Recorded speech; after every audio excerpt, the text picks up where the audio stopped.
America केवल Taiwan को हथियारों की सहायता दे और भारत केवल सीमा पर अपने सेनाओं की संख्या को बढ़ा दे, तो ताइवान पर हमला करने से पहले चीन 100 बार नहीं बल्कि 1000 बार सोचेगा। चीन और ताइवान में जो युद्ध होगा, उस युद्ध में सबसे बड़ी भूमिका दोनों देशों के नौसेनाओं की होगी। और अगर ताइवान की नौसेना समुद्र में ही चीन की नौसेना को उलझाने, फंसाने या रोकने में कामयाब होती है, तो चीनी वायुसेना के लड़ाकू जहाजों को ताइवान की सेना अमेरिका से मिले हथियारों से धूल चटा सकती है, क्योंकि चीन के लड़ाकू जहाज ताइवान के रडार सिस्टम से बचने में सक्षम है। ऐसा दावा केवल एक धोखा है। और जैसा कि ताइवान का कहना है कि अगर वह चाहे तो चीन का एक भी लड़ाकू जहाज ताइवान के मिसाइल डिफेंस सिस्टम से बचकर वापस नहीं जा सकते।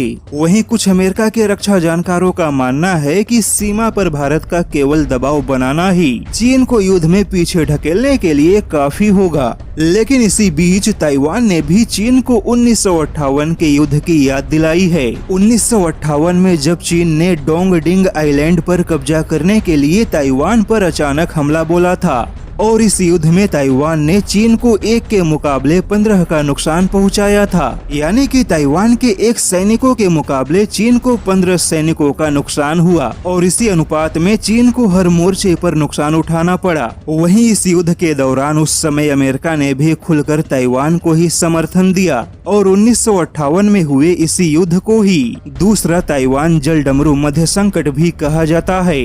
ऐसे में ताइवान ने एक बार फिर से चीन को चेतावनी देकर यह संदेश दे दिया है कि अगर चीन ने हमला किया तो इस बार भी चीन को वही नुकसान होगा जो 1958 में हुआ था। लेकिन अगर चीन और ताइवान का युद्ध होता है तो अमेरिका के हथियार और भारत का सीमा पर बनाया जाने वाला दबाव इस युद्ध में निर्णायक भूमिका निभाएंगे, जिससे कि ताइवान के मोर्चे पर चीन को किसी भी हाल में पीछे हटना ही होगा।